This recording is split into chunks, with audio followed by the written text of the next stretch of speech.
On a wet March morning in 1998, the bell above the school's front doors kept ringing like a heartbeat that wouldn't slow down.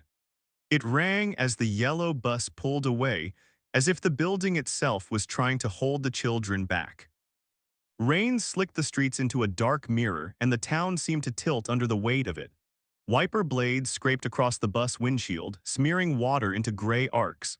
Inside, 23 children in damp jackets found their seats, pushing in alongside half-zipped backpacks and rolled-up posters for the field trip. Someone laughed at a joke no one else heard. Someone coughed.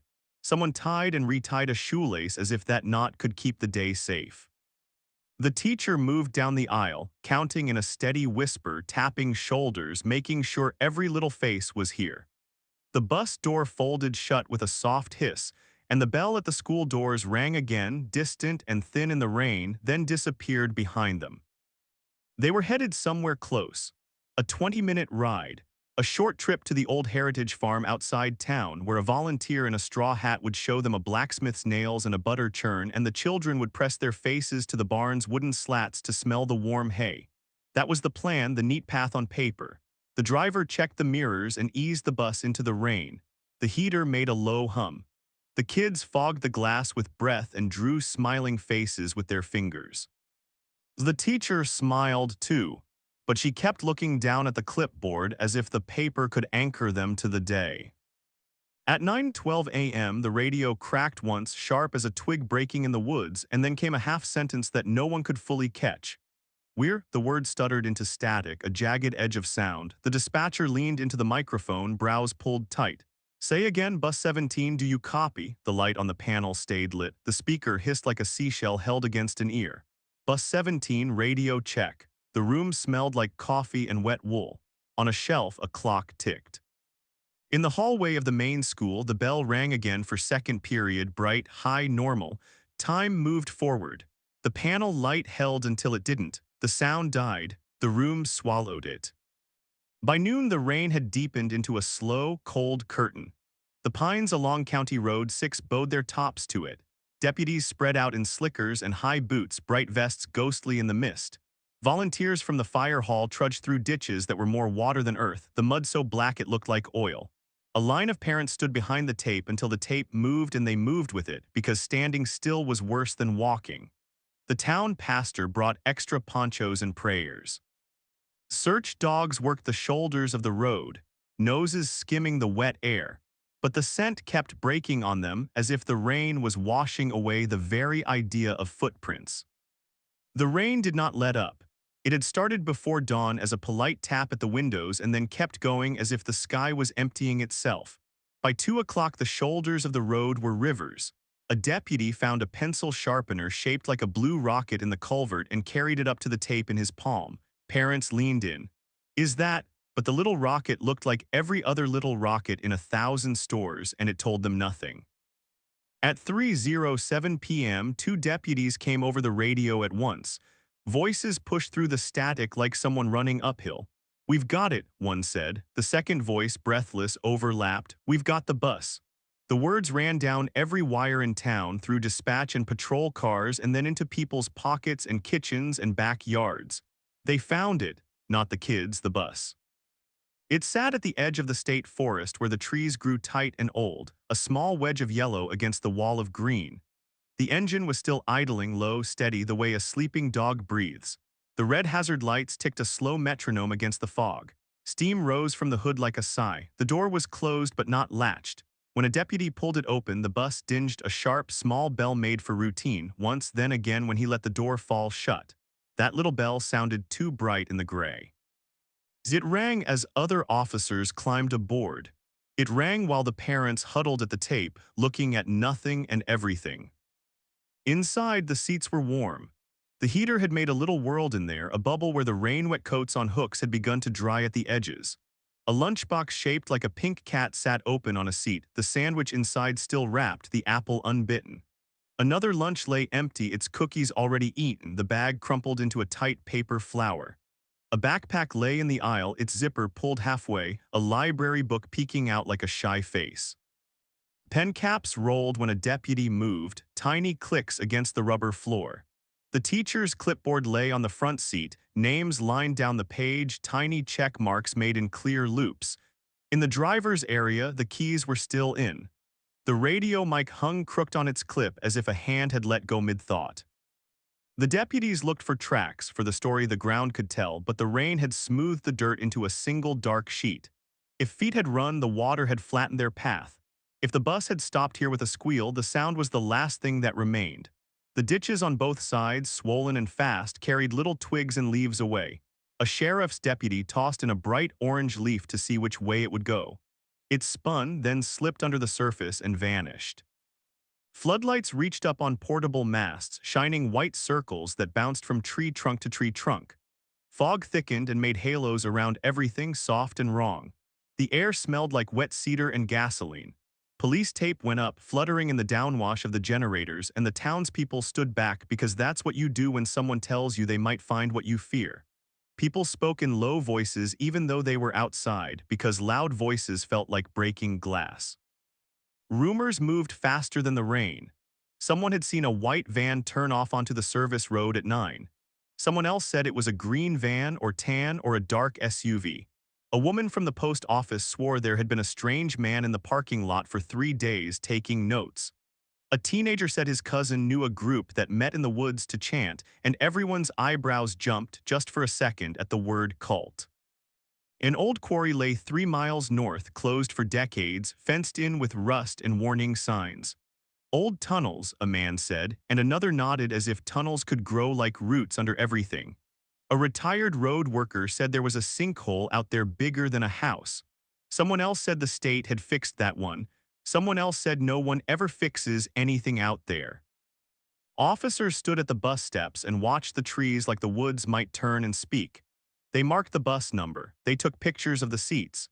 They took pictures of the lunchboxes the tracks little fingers had made in the dust on the window margins, the drip pattern under the heater vents. They bagged the teacher's clipboard. They sealed the keys in an envelope and wrote the time, 3:22. The door dinged once more, a bell that had no idea what it was announcing. Then someone reached up and switched it off. The daylight died early, swallowed by fog. The forest made the sound of rain into a low, endless roar.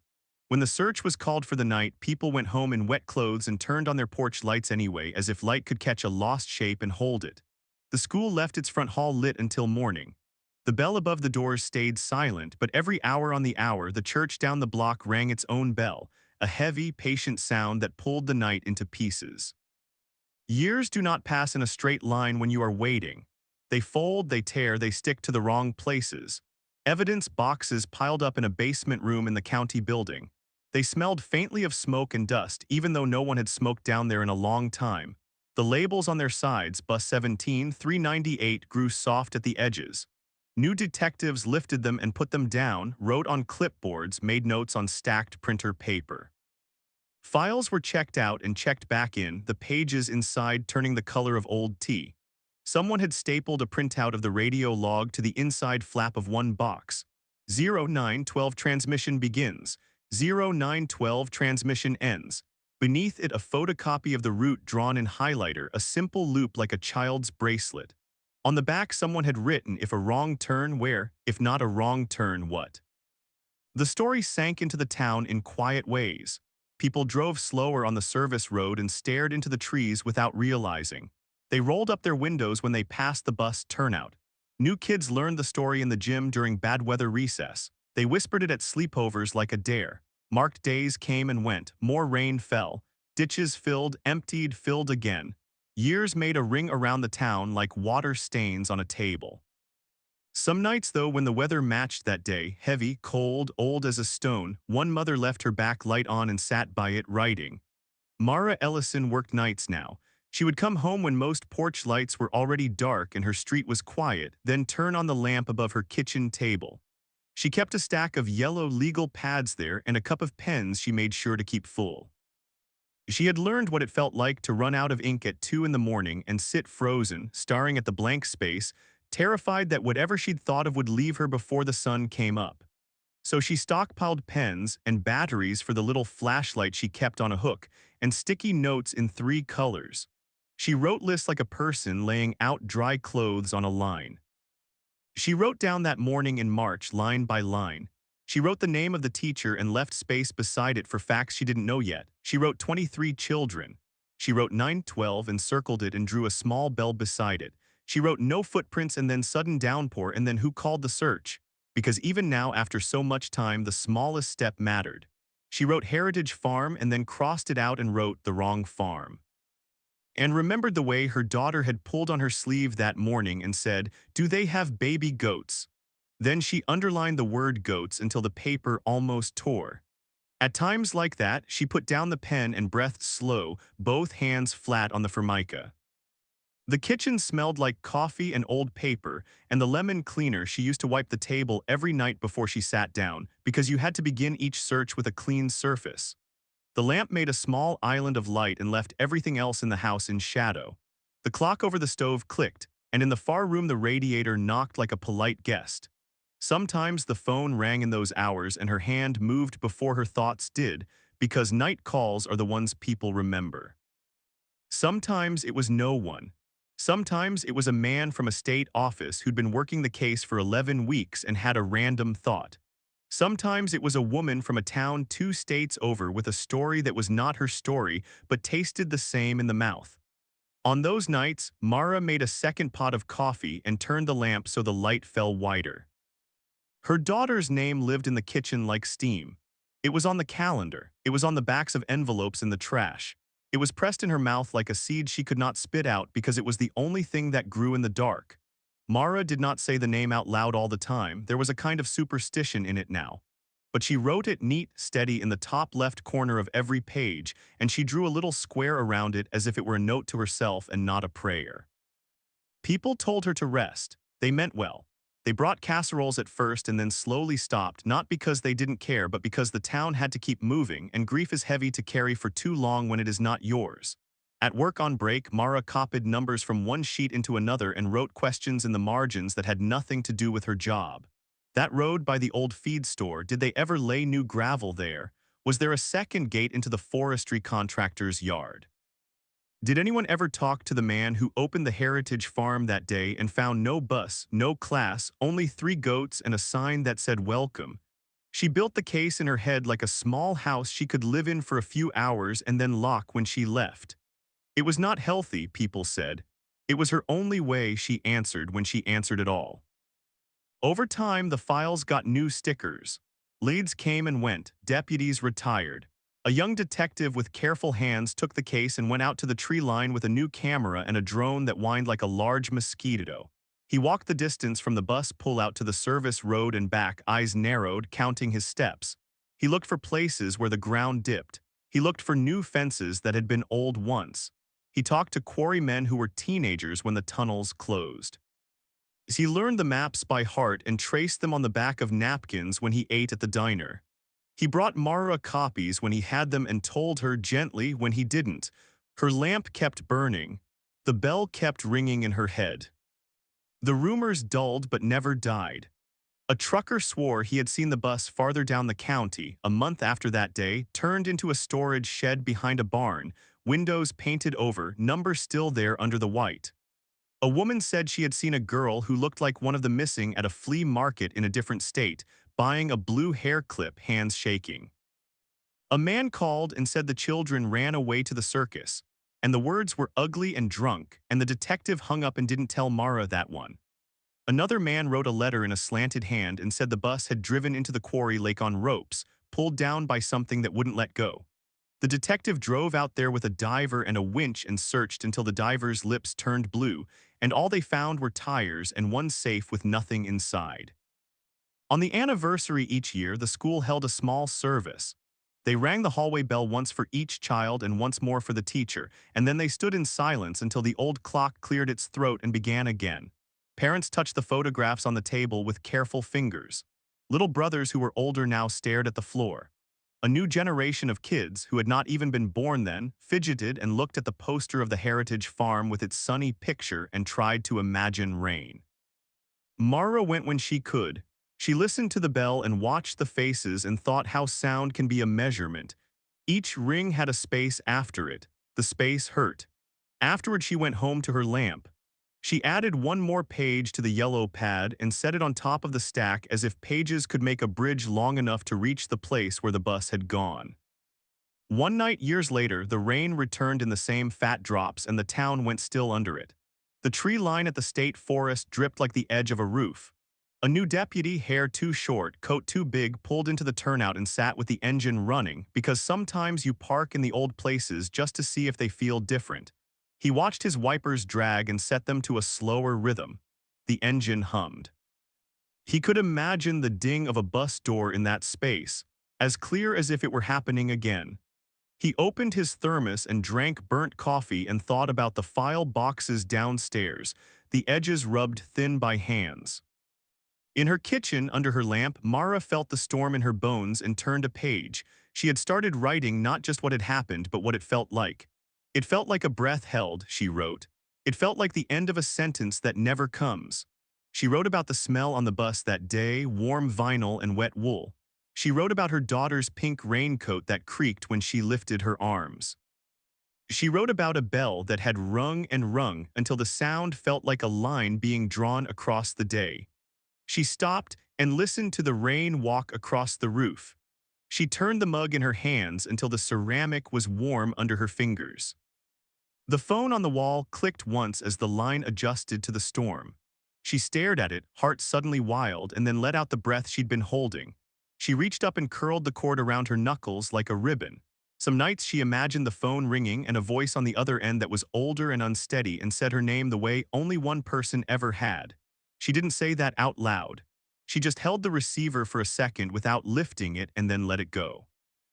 At the edge of town, the church bell began to ring the hour. Slow, heavy, faithful, it walked up the hill in sound. She counted without meaning to, lips moving in the lamplight. Each ring felt like a step toward something or away from it, she couldn't tell which. She set her pen down and closed her eyes and saw the bus again, idling, the seats still warm. She saw the open lunchboxes and the water running black in the ditches. She saw the tree line like a mouth closed tight against words. She opened her eyes and wrote, "We are not done." It was not a fact, it was a promise to the page. Sometimes people think silence is empty, but Mara learned it is full. It holds every answer you didn't get to ask and every question you were too scared to speak.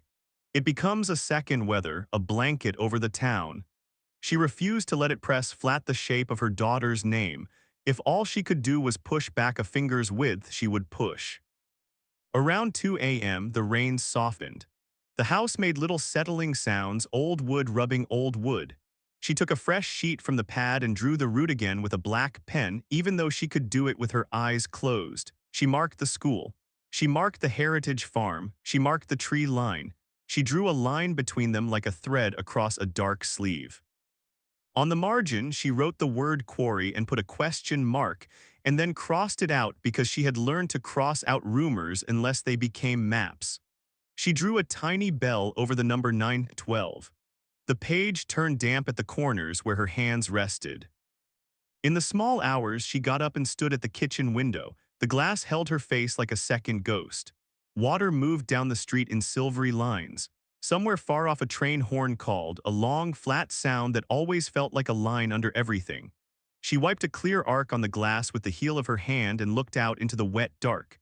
She could not see the school from here, but she could feel it, the way a person feels a memory. She rubbed her thumb against the edge of the counter, back and forth. Then she went back to the table and picked up her pen.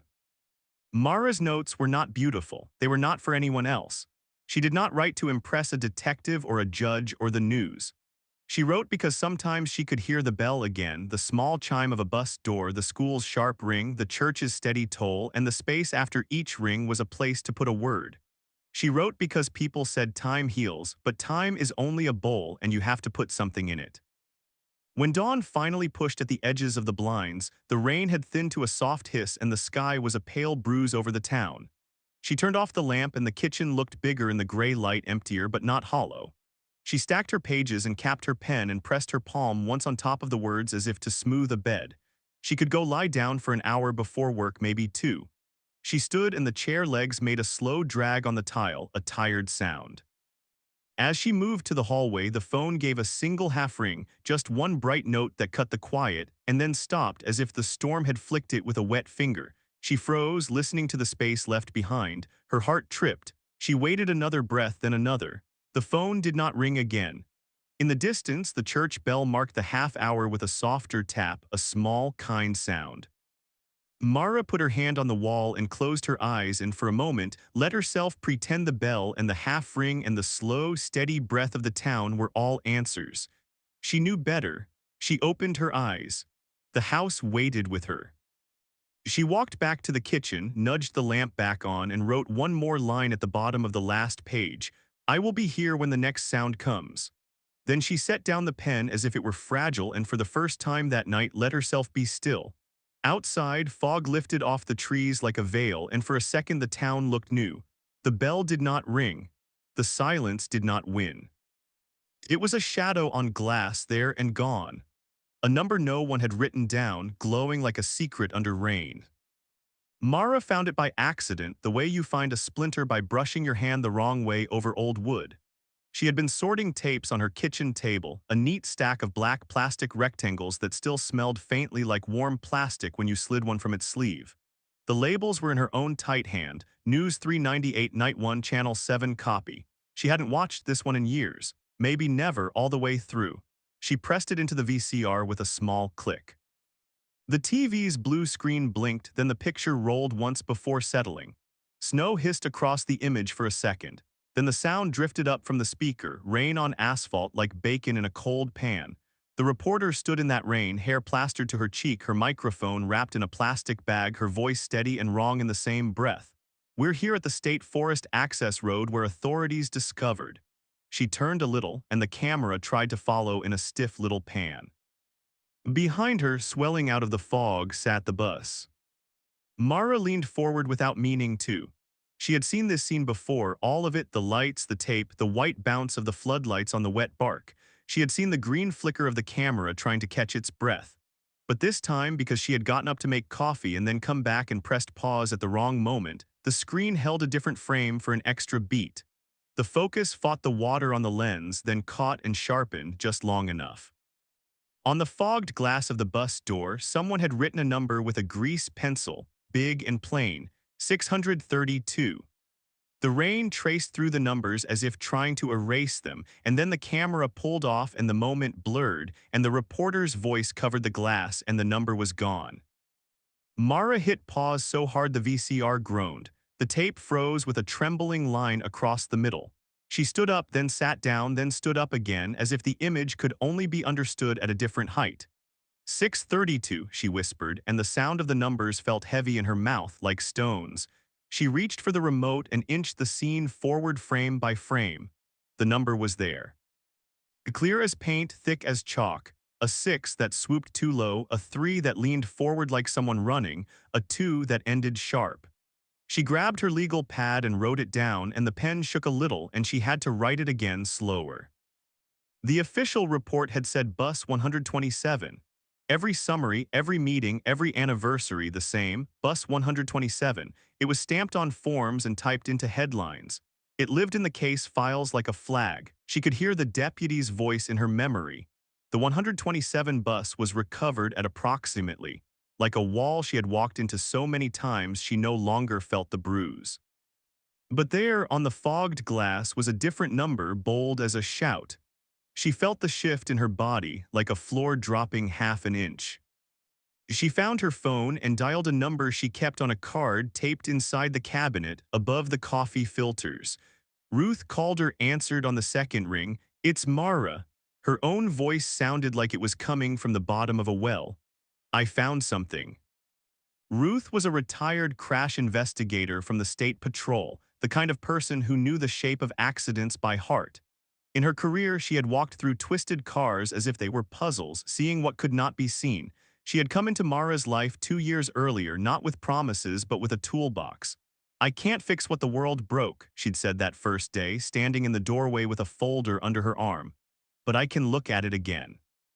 She had sat at Mara's table and taught her how to read skid marks in photographs and how to see the weight of a thing by the way light hit it. She did not talk much about feelings. She talked about metal and paint and the way numbers told the truth when people forgot to. By the time Ruth got there, the coffee was cold and Mara was still frozen on the same frame. Ruth leaned in close until her breath made a new fog on the screen. China marker, she said after a long minute. Grease pencil, writes even when it's wet. Impound boys use it. Salvage yards too, quick and fat like that. She tapped the glass near the number and left a small print. But it says 632, Mara said, the words coming fast now, as if saying them too slow would make them disappear. The report says 127, every report, look. She pushed a stack of photocopies toward Ruth. Page after page. 127, 127, 127. Doesn't mean the bus wasn't 127, Ruth said, voice level. Could be an inventory number from the yard. Could be the tow tag. They mark it on the door before they move it, sometimes even at the scene. The scene, Mara could feel the thread pulling tight in her chest. But this was the first night. They hadn't towed it yet. Ruth didn't answer right away. She backed the tape up 5 seconds, watched the camera shake through another sentence, watched the number flash and go. You still got a magnifier, she said finally. Mara did. She dug it out from the drawer with the rubber bands and old tape. Ruth held it to the screen. This mark isn't scribble, she said. It's neat. And see how it sits high on the passenger window? That's what they do when they want to see it from a truck cab or across a yard. I've done it myself. But they usually don't do it until they're committed to tow. And if they're towing, there's an impound ledger. The ledger, Mara said, and her mind leaped to the county building's lower floor, the smell of damp paper, the fan that ticked when it spun. We asked for those records in 3. They said the year was archived at a separate facility. She already had a sticky note for it, Imp L Arch. She had underlined it twice. She had written a date under that and a phone number. She had left it alone when the phone number stopped answering. Ruth lowered the magnifier. We go find where they put it, she said. You bring your notes. I'll bring a crowbar for the doors they forgot to unlock. They drove first to a building that used to house the district's vehicle maintenance office. The sign on the door had been bleached by sun. Weeds grew up through cracks in the lot like hair. The wind tasted like old rubber. They cupped their hands against the glass and peered in. It was a small room with a counter and a window that once had a bell. There were clipboards on nails, edges softened by time, and a corkboard with faded notices. Safety Week in cheerful fonts, a calendar with a picture of a mountain, a handwritten note. 127, BRAKES squeal for D. Someone had underlined BRAKES twice hard enough to tear the paper. Mara took a picture through the glass even though it would be smeared. A back door stood half open, the lock broken. Ruth looked over her shoulder like a person stepping into cold water, then pushed it wider. Inside, the air smelled like mildew and gasoline. The light was dim and green like a fish tank. Shelves lined the wall, some empty, some stacked with boxes that had given up and slumped into themselves. They found a metal file cabinet with a drawer that stuck halfway. Ruth yanked it once, twice, and it slid open with a metallic groan that seemed too loud. Inside, old manila folders had swollen from damp. Someone had written on the tabs in thick black marker, tow 616 640, tow 640 1660. Ruth pulled out the first and set it on a wooden desk that rocked, and Mara felt her hands go cold. Here, Ruth said softly, flipping pages. Impound records, yard tags, inventory marks. These are county forms, but look at the handwriting. Different people, different pens. This one says 629, this one 630. She turned one more page like she was lifting a wet leaf. The next tab said tow 630 1635. The folder was empty. Mara sat down hard on a stool that had been painted blue a long time ago. Someone took it, she said. It came out flat, not as a question, but as a fact her body recognized before her brain did. Ruth kept flipping as if the missing folder might rethink its choice. Could be misfiled, she said, but her voice had lost its evenness. Could be downstairs. She nodded at a door with peeling paint that led to a flight of concrete steps. The smell got heavier when they opened it. Mildew, gasoline, something sharp like old cleaner. The first step wobbled under Mara's foot. Ruth went ahead, one hand on the rail. At the bottom, a single bare bulb shed a yellow cone. Cabinets lined the walls like cold teeth. In the far corner, half hidden behind a stack of tires, stood a drawer cabinet that looked older than the others. A small sticker on the front said "Property of District 3." The key was in the lock. Ruth put her fingers on the cold metal and turned. The lock made a sound like a throat clearing. She pulled the drawer, folders inside, neater than upstairs. She started through them, work orders, bus 100, 140. She slid her hand down the alphabet of numbers and stopped at 127. The folder was thin, 2 sheets, maybe 3.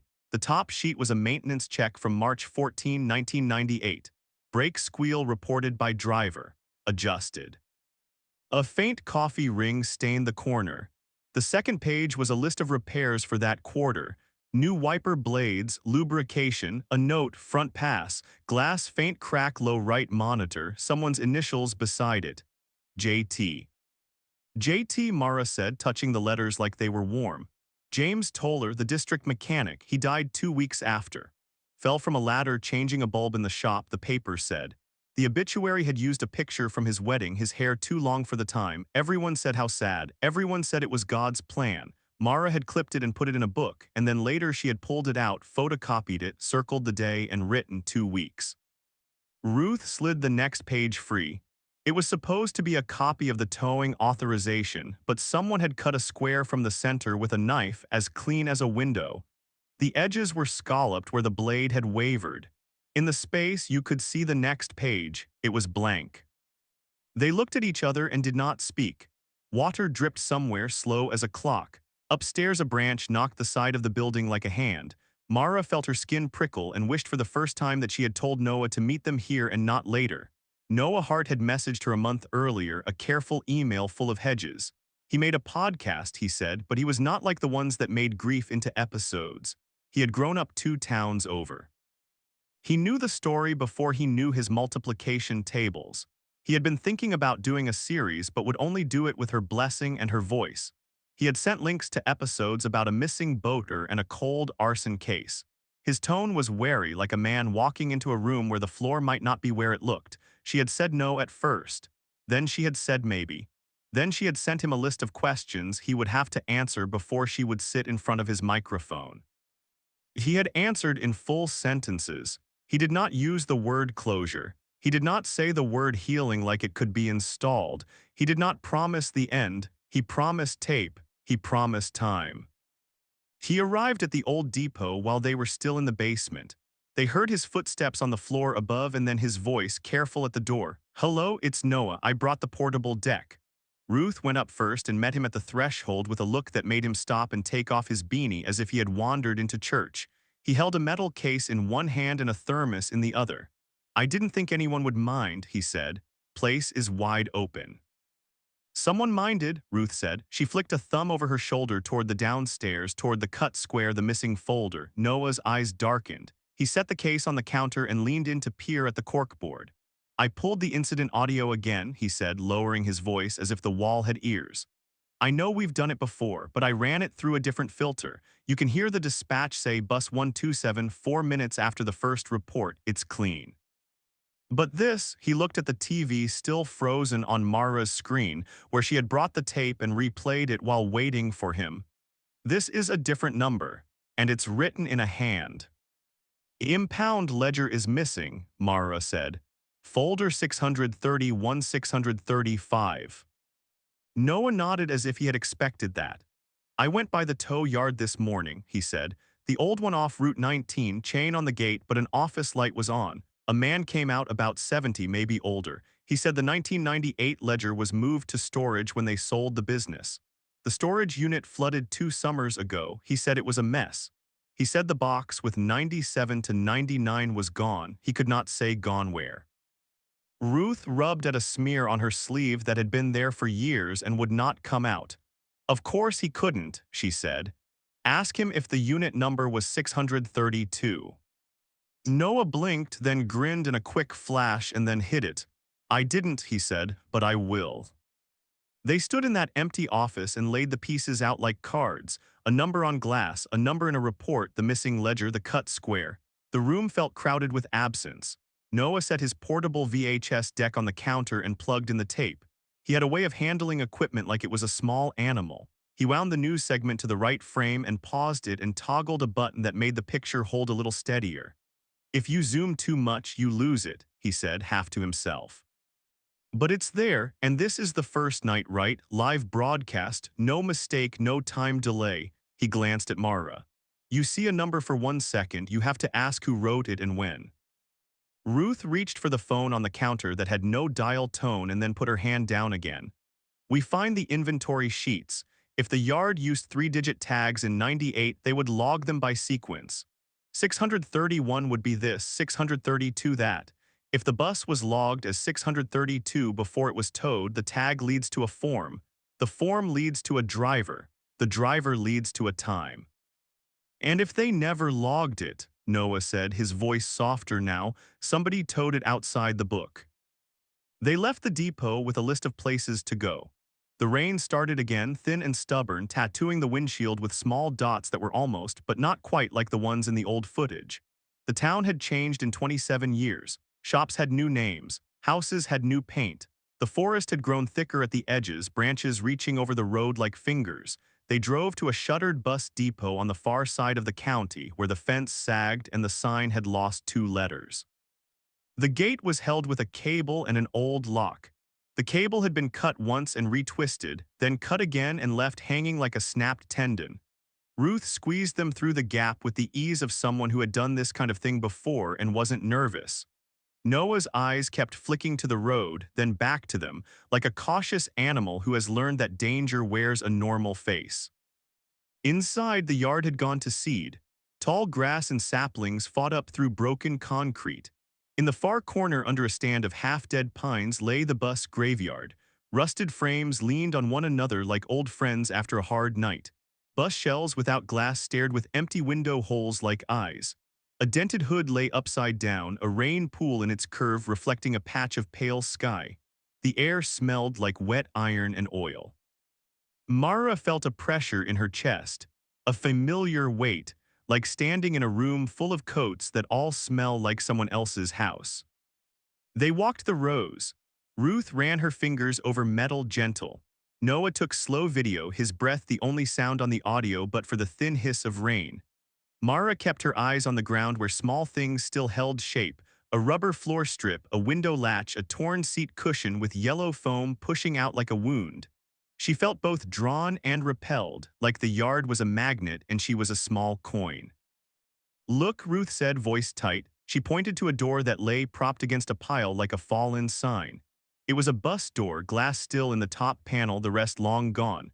Across the fog-stained glass, faint as a bruise, was the ghost of numbers. Not 632, but a twin to the hand, 648 maybe, or 645. The 6 had that same low curve the next digit leaned. Ruth took a picture with her phone, then another with her old camera that still made a click you could feel in your bones. "It's the way they wrote," she said. "These people, same chalk, same hand, somewhere out here the marks are telling a story." Noah crouched by a frame and brushed aside leaves. "Do any of these have plates?" he asked. Even one, VIN plates were often stripped first. They were worth too much or told too much. Here, most had been pried off with a screwdriver and anger.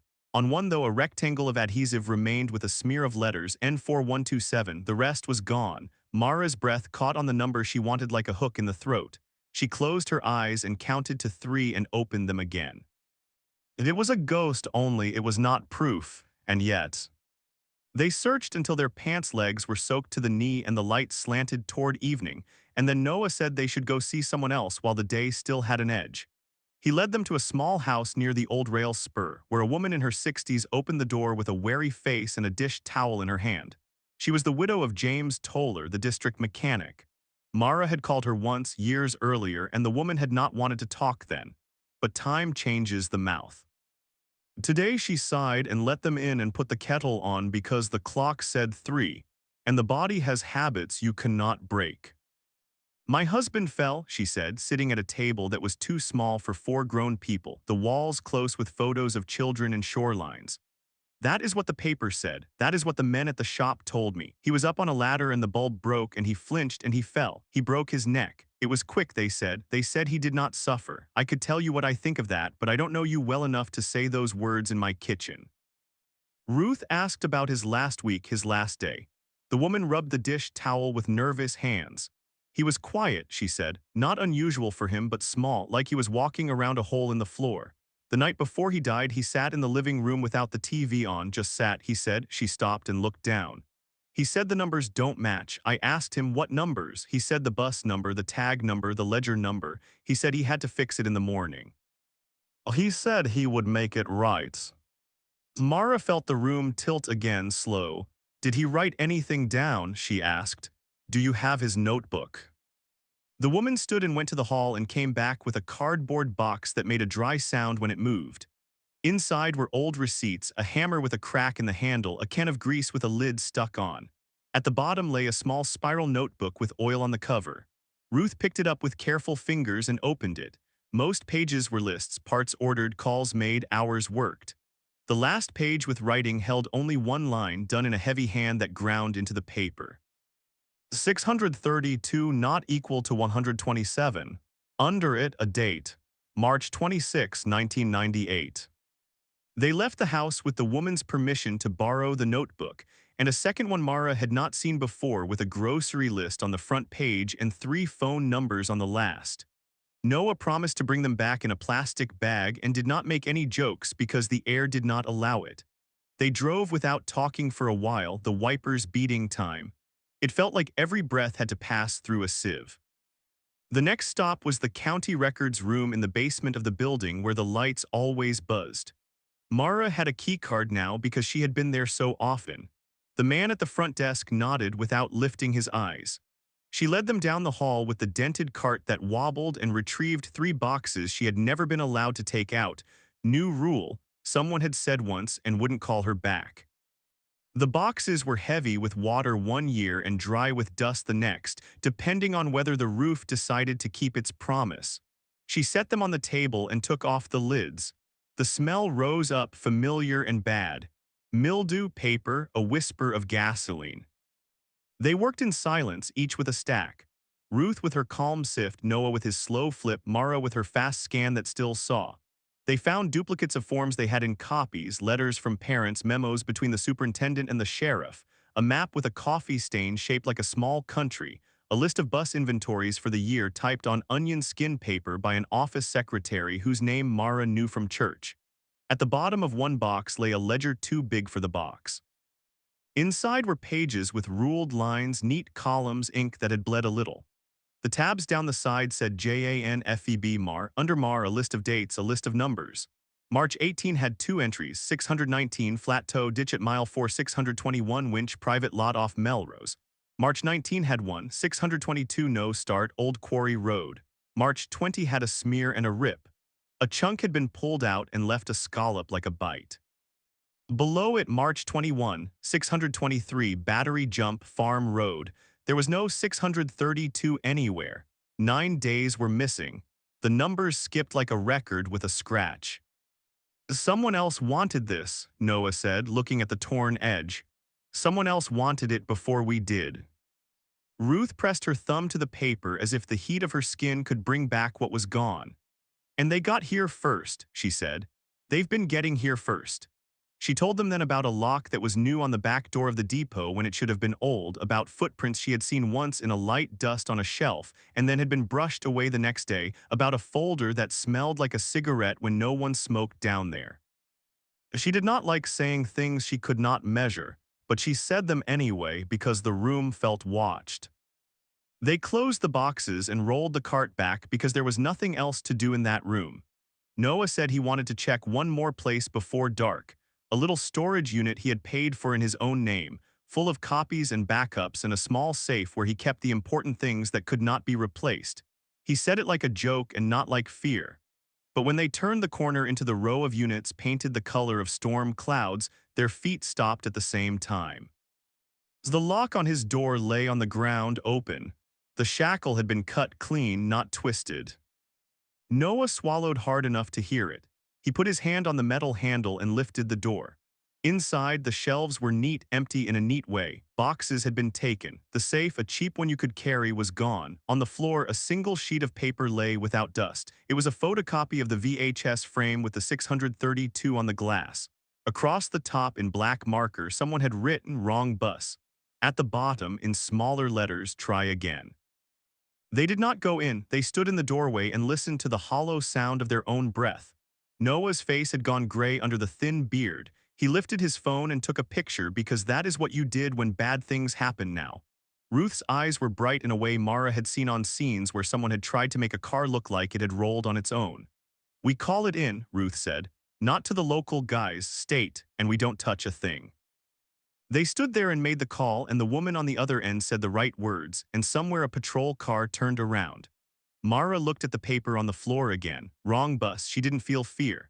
She felt cold and tired, and something else she did not have a word for yet. She thought about the mechanic's note. 632 not equal to 127. She thought about the folder cut like a window. She thought about the old man at the tow yard and his flood.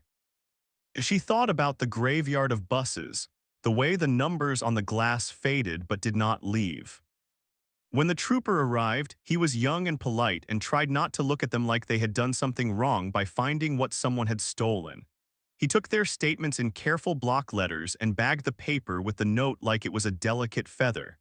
He said he would call them, and his eyes said he did not know what he was going to say when he did. The sun slid down behind the storage buildings and the air grew colder. They drove back to Mara's house without talking. The sky had cleared in a sudden way that felt like a trick. She unlocked her front door and turned on the lamp. The room filled with a warm circle. She set the VHS tape back in its sleeve and put it on the table. She put the mechanic's notebook beside it. She put her yellow pad between them like a bridge. Ruth sat and rubbed her hands together to bring the feeling back to her fingertips. Noah stood by the window and looked out at nothing and then back at them, his face trying out expressions like sizes. "You could walk away," he said after a while, and he meant himself as much as them. "You could say this is not for a show, this is bigger, this is dangerous." Mara slid the magnifier across the table and let it stop with a small click. "I don't want a show," she said. "I want the truth." She picked up her pen and wrote a line across the top of a fresh page, 632. She looked at it, then wrote another line beside it, 127. She drew a thin line between them, a small bridge. She wrote numbers have weight. She wrote the wrong bus means there was a right one. She wrote who drove it, when, where. She underlined where until the paper softened. She looked at Ruth. "Tomorrow," she said, "we go to the place where old numbers go to sleep, the district yard by the river, the one they shut down after the accident in 2. Ruth nodded, tired but already there in her mind, hands in her coat pockets, eyes on the ground. Noah sat and took out his small recorder and set it on the table like a confession. "Can I?" he began, then stopped. "Not your grief, not your kitchen, only what we found, only the sound of the tape when it catches." "Record the rain," Mara said and surprised herself. "Record the bell if you hear it." She did not smile, not with her face. But inside, something that had been flat lifted a little, like a page turned by a wind. Outside, a car rolled past slow, then sped up. Somewhere a dog barked and stopped. The church bell on the hill marked the hour with a sound that walked down into her house and stood in the doorway with its hat in its hand. She counted without counting. 1, 2. It felt like the old bell at the school, the ding of the bus door, the metal bell in the maintenance office window. She wondered how many bells had rung because of one wrong number. She stood and made coffee again, not because she needed it, but because making it gave her hands work. The machine hissed and breathed. The smell rose up warm and bitter. She poured and set 3 cups on the table and watched the steam lift and fade. Ruth put her hands around her mug like a person warming stones. Noah held his like an apology. On the TV, paused where she had left it, the reporter stood with rain sticking her hair to her cheek. Behind her, the bus waited, and the number on the fogged glass glowed for one heartbeat. Then the frame moved and it was gone. Mara picked up the remote and did not press play. She let the moment sit. She let the room breathe. She reached for her pen, and in the margin of her page she drew a small box and wrote, "Basement, mildew, gasoline." She drew a little arrow and wrote, "Graveyard door with 6 ghost hand." She drew another arrow and wrote, "Widow, note 632 not equal to 127." She circled the last one, then drew a line to the top where the two numbers sat like two houses across a street. She tapped the tip of the pen against the paper. The sound was soft and steady, a bell but small. The lamp hummed, the night pressed against the windows and then eased. Somewhere someone else was still moving through rooms, still pulling folders, still cutting squares from paper with a careful blade. They were one step ahead. Mara felt that truth like a draft on the back of her neck. She did not like it, but she had spent years walking through days where there were no steps at all, where everything was stuck. Forward, even a little, felt like a kind of mercy. She closed the notebook the mechanic had left, and her hand stayed on the cover for a moment longer than needed. "Thank you," she whispered, not to the room, not to Ruth or Noah, but to a man who had written one line and then gone where she could not follow. When she finally stood to wash the cups, the water ran warm over her hands and the sound filled the kitchen like rain. She looked at the tape on the table, at the numbers on her page, at the door and the lock she would check again before bed. She knew the other person would not stop. She knew she would not either. She dried her hands and turned off the sink. The house settled. The church bell on the hill did not ring again. In that soft quiet, she said her daughter's name into the air like a promise, and the room held it. The door wasn't in a hallway. It was under their feet, hidden in plain sight, where the floor dipped just enough to make the light wobble when you walked over it. They found it on a gray morning when the town air felt like wet cloth. The school's boiler room was warmer than the rest of the building, heavy with the smell of old steam and iron. Pipes ran along the ceiling like ribs. A single bare bulb put a yellow circle on the concrete. The threshold by the back wall was warped, just a little, the kind of thing a janitor would mean to fix and then forget. In that thin seam of shadow, a grate showed through, stamped with a symbol no one had looked at in years. The old civil defense triangle, 3 sides within a circle, the kind of sign you only notice after a siren. Paint scabs flaked when Ruth worked the pry bar into the groove. The metal complained in a low, steady way like a voice underwater. When it gave, the grate lifted a few inches and then stuck. She pried again. The seal cracked. A breath of air rose up that had not touched the world since another century. Dust and damp cotton, old chalk. Something like the inside of a school locker that had been shut too long. Mara did not move. She had learned to let moments breathe before she stepped into them. Noah angled his recorder down, the red light a tiny dot in the half-dark. He didn't narrate. He didn't need to. The sound told its own story, the scrape of metal, the soft exhale of stale air, the whisper of paper somewhere below shifting like leaves. Ruth set the grate aside. In the square mouth below, a ladder began and then disappeared into shadow. She handed Mara a flashlight. The beam hit concrete, then a hand-painted arrow with numbers beside it faded but there. 632. No one spoke the numbers out loud. They descended into the narrow throat, boots on cold rungs, breath close. The ladder ended at a short passage where the walls were lined with old green paint, the kind that chalks on your fingers when you touch it. Water had streaked in thin white lines where the concrete had wept.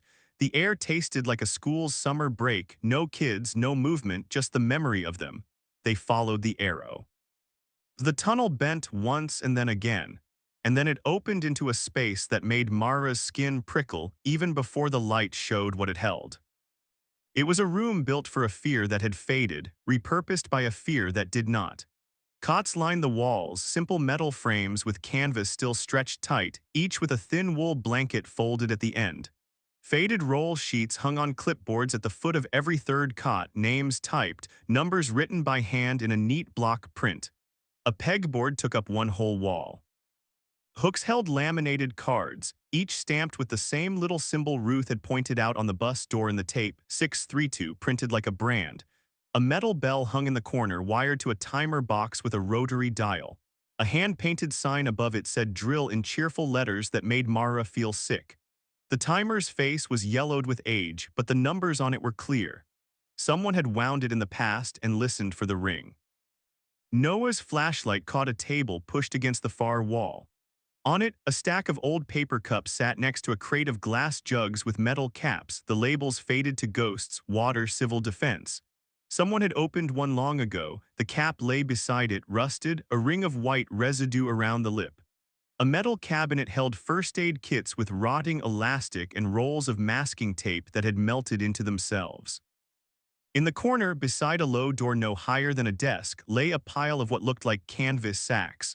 When Ruth nudged one with her boot, it flopped open, and a handful of grease pencils rolled out, their paper sleeves stamped with the same 632.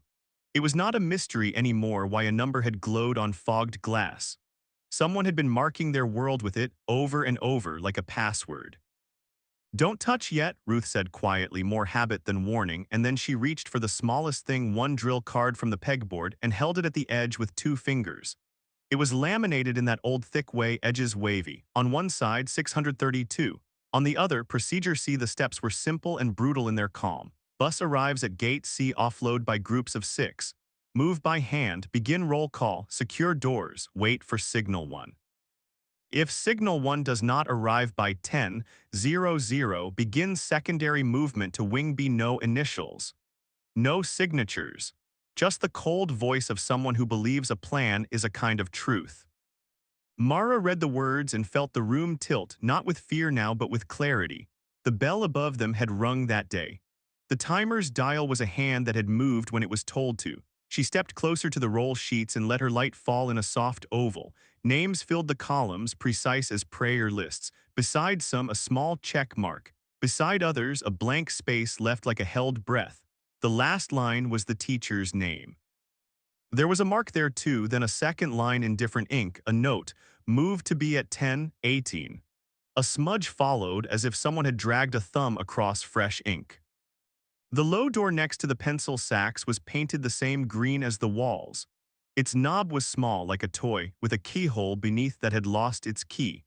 Ruth tried it and it moved, reluctant and then sudden, as if a hand on the other side had finally decided to let go. The door opened into a short tunnel lined with more of that chalking paint. The floor sloped slightly down. The smell changed. Less dust, more earth. They followed it in a single file, shoulders brushing concrete on both sides. The sound of their own steps came back at them a half-second late. The tunnel took a last turn and ended at another door, this one steel, set into a frame that had been braced with new bolts sometime long after the original work. In the center, someone had bolted a small plate with a stamped word, "Cannery." Ruth's eyes met Mara's. Under the school, a path went to the collapsed wing of the old cannery, the one the town said was too dangerous to enter, keep out, not safe. The town had been right and wrong at once. Noah stood with his back to the damp wall, steadying his light on his knee to keep the beam from jittering. "It's here," he whispered, and the sound of his voice in the tunnel made the word feel heavier. The steel door wasn't locked. It opened with a groan that made dust leap in the flashlight cones. On the other side, the world changed color. Light from a high crack in the cannery's ruined wall filtered down like pale soup. The floor here was canted, not flat, as if the building had settled wrong. The room beyond had once been a loading bay, the remains of a ramp angled down. Old pallets stood in stacks, collapsed into themselves. A line of painted numbers on the far wall, B1, B2, B3, still showed bright, the paint newer than everything else. A faded sign stenciled in block letters read "Service Only." On a post, someone had screwed a metal bracket. It was empty now, but the outline of a bell was on the wall behind it, a pale shape where dust had not settled. Wires dangled, cut. Noah moved his beam to the floor and caught tire marks frozen in old dust, overlapping like vines. You could see where rubber had spun fast and where a heavy thing had sat. In the corner, a box of tagboard lay half-crushed, the top sheet showing punched holes and black corners like a slide. Ruth lifted it, drill cards, blank, ready to be stamped. On a shelf above the old ramp, a clipboard waited with a sheet that made Mara lean against the wall to steady herself. License plate log. Times down the left, plates down the right. A man's blocky hand had written numbers you could follow like stepping stones, 1021, 1027, 1034, beside them letters and numbers in combinations that would match old trucks. The last entry had been struck through with a thick line as if someone angry had wanted it to vanish, 1110 WI53L7. Underneath a note, S switched to E, no initials. A triangle stamped in the corner. 632. They stood in that space with the dust and the old light and the sound of the street above moving in a world that had not known. Then they went back through the steel door to the green room where the bell waited and the roll sheets lay and the timer sat. Ruth wound the dial with 2 fingers until it ticked once a test and then stopped. The tiny sound made the hair on Noah's arms lift and he laughed, a dry, shocked sound that died as soon as it was born. "Don't," Mara whispered, and Ruth nodded. This room had rung enough bells. The sheriff's office didn't like that they were below the school without them, but when Ruth called, calm and precise, and used the words civil defense shelter, unregistered, and children, the argument ended. Within the hour, 2 investigators from the state attorney general's office arrived, clothing damp at the cuffs, eyes trying to catch up with what they were seeing. They taped the room and started the slow, careful dance of evidence. Cameras clicked. Gloves snapped. Someone wrote numbers on labels, neat and straight. Mara watched with a kind of hunger, not for the dust or the cards, but for the way a thing moves from story to proof. The door under the floor had turned into a hinge for the town. People started talking in a new way, as if the discovery had loosened something in their throats. A retired janitor from the school, who had always said he remembered nothing, came to Mara's porch with his cap in his hands. He kept his eyes on his shoes when he spoke. "They told me not to ask," he said. "Back then, after, they said it was a drill that went wrong and I didn't have the clearance. I didn't even know we had a room like that. I never cleaned it. They told me the door stuck and that was good enough for me. I should have asked." He took a deep breath that seemed to catch. "I heard a bell that morning, not the school bell, lower, like a clock in a basement." A former assistant principal who had moved 2 states away agreed to talk in a diner off the highway where the coffee was strong and no one knew her name.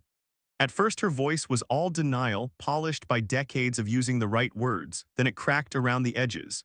"It was called a tabletop," she said. "That's what they called it, an exercise. We did drills in those days. Fire, tornado, lockdown later. This one wasn't on any list." The district safety director, Gerald Pike, came to a meeting and said the state was advising new readiness protocols and he had a fellowship group ready to partner with us for a trial run. He wore a suit and talked about the Cuban Missile Crisis and how our parents had been ready for more than we were. He used words like resilience and community. He had a map. He said he had a bus and volunteer wardens. He said it would build trust. He said the families had agreed. She looked at Mara then, eyes damp.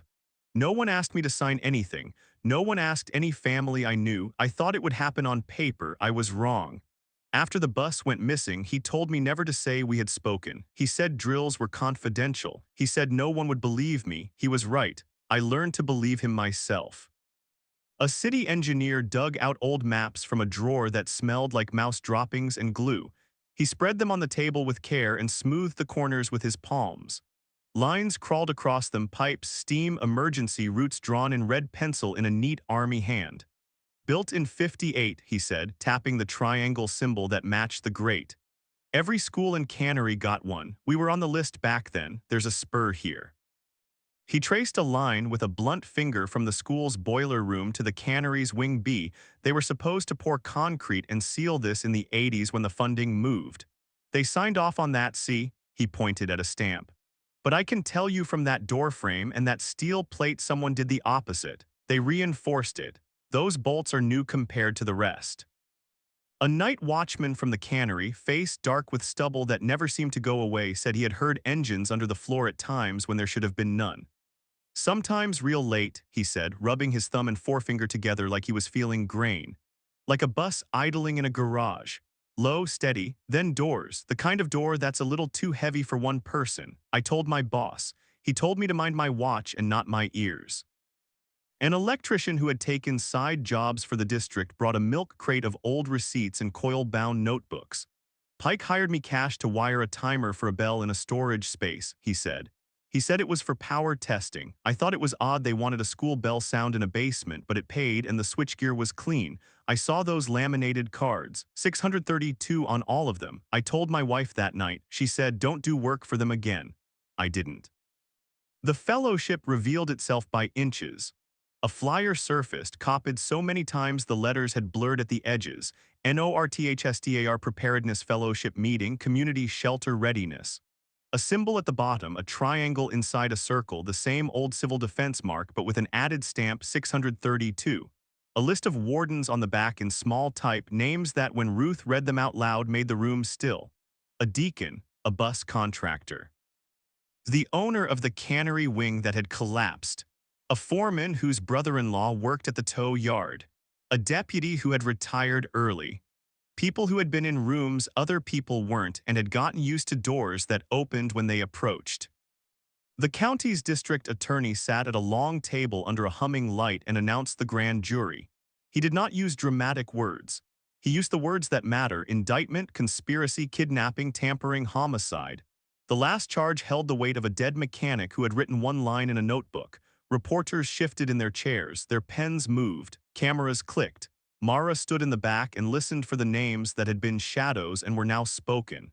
Gerald Pike, Victor Lamb, the cannery owner, Deputy Calvin Shane, Deacon Ward Royce, bus contractor Alan Mott, one by one printed on paper and then carried out the door.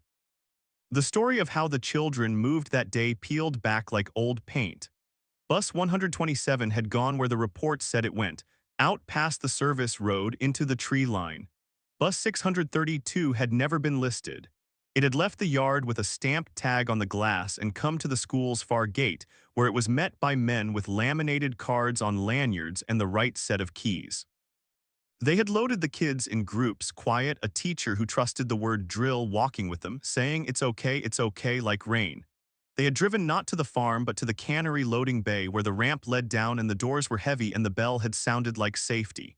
They had moved by hand through a low tunnel under the town's ordinary day. They had waited for signal one that never came. The timer turned. The bell rang. The roll call was marked and marked again. At 10:18, the note said they moved to Wing B at 10:21. The first plate number went on the clipboard. Where the trail went after that was a forest with many paths.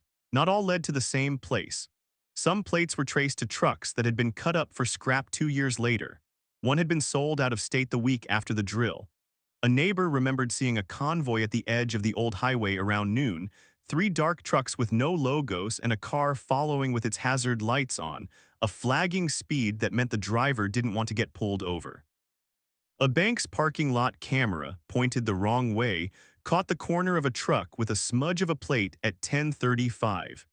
The smudge matched the WY53L7 that someone had tried to erase with a line. It would be easy to make this into a clean story. It wasn't. Years had turned tracks to dust and dust to nothing. Some men denied, some forgot, some remembered too well and stayed quiet because the truth would burn everything left. But people in town had grown tired of their own quiet. A clerk at the tow yard brought his own copy of the missing ledger page from home where he had tucked it years ago, scared of what it meant, and now could not stand the weight of it in his dresser.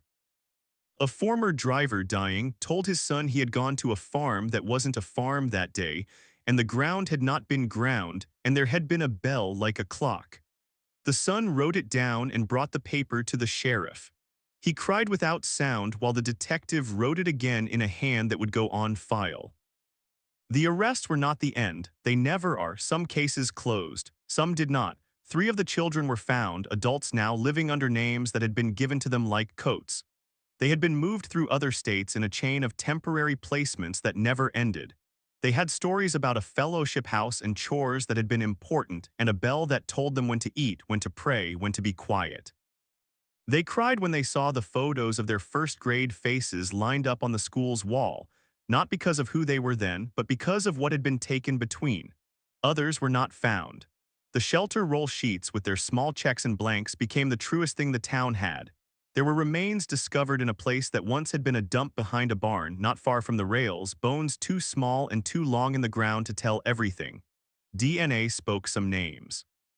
Some blanks stayed blanks, not because the town didn't try, but because time is a thief that covers its own tracks. Noah put his recorder on the table and asked Mara carefully if she would talk about the door. Not the facts, the indictment list, the drill cards, the loaded trucks, but the door, how it felt in her hand, what the air tasted like. She told him the truth he could use and the truth he couldn't. She said it felt like lifting the lid on a story the town had cooked too long and forgotten. She said the air tasted like chalk and old winter coats. She said when the bell hit once, soft, accidental, it was like hearing a baby cry in a place where there should be no bobbies. She said that the number 632 used to make her shake, and now it made her steady because it was not a whisper anymore. It was paint on glass, it was a hole in a ledger, it was a stamp on a card, it was a door in the floor. Ruth sat with the state's investigators in the shelter and walked them through what metal said and what paint said and what the direction of footprints meant. She was not soft. She did not have to be. Her hands on the cots were tender anyway. She traced the scuff marks by the tunnel with a light and showed where sneakers had slid. She pointed at the bell's timer and said, "This is not electricity for convenience, it's control." She pointed at the steel door bolts and said, "This is not decay. This is care." She tapped the stamp 632 and said, "This is a language." When she left the room, she stood at the bottom of the ladder and leaned her forehead against the cool concrete and closed her eyes. Then she went up and filed a report that was clear and strong as a rail. The school board held a meeting in the gym that smelled faintly of floor polish and old gum. People filled the bleachers. The microphones popped once and then fixed themselves. The town listened to a list of things that would be done now that a door had opened. The tunnel sealed except for the shelter, which would stay open under a new lock, a memorial space so the town would not forget where the path had gone. Laws written that said drills would never again be secret, never off the books, never run by a fellowship that met in church basements and talked about kindness with their fists. Records handling changed so ledgers could not go missing without someone going missing with them. People spoke names into the microphone, names they had not been brave enough to say into the kitchen air for years, and the sound of them in the gym made some heads lift. Some bowed. There was a day in early spring when the sky was thin and clean and the trees were still bare. The town gathered by the school's side door, the one that had been a rumor for decades, and went down into the room that had been the last place some children saw of home. The tape had been taken down for an hour. The bell sat quiet on its bracket, its wire wound into a coil like a sleeping snake. The roll sheets hung in frames now under glass, not on clipboards anymore. The pegboard still held the cards, each one a word the town had learned to read. The table with the water jugs had been left as it was, the rust ring a time mark. Mara stood by the low door to the tunnel and put her hand on its green paint. She had cleaned the spot where her fingers fell. You could see the new color against the old. Noah stood near the wall, recorder off, hands in his pockets, eyes soft for once. Ruth stood by the ladder and made sure no one leaned too hard on the rail. A group of kids who had been born long after it happened came through in a loose line, their teacher speaking in a low voice about history and safety and how adults are supposed to be the ones who ring bells for the right reasons. One kid whispered, "It smells like my grandpa's basement," and he wasn't wrong. When most people had gone, Mara walked to the bell. She did not touch it. She touched the timer's cold face instead and watched her own hand reflected faint, warped. She looked at the pegboard and the rolled sheets and the small door. Then she went to the steel door with the plate that said cannery and opened it. The groan made dust leap again, and light from the crack in the cannery's broken wall washed in. She stood there holding it, and the hallway's air moved between rooms like a breath.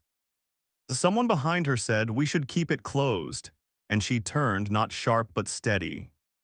"No," she said, "not anymore." It was not the end of a story you could put in a box and shelve.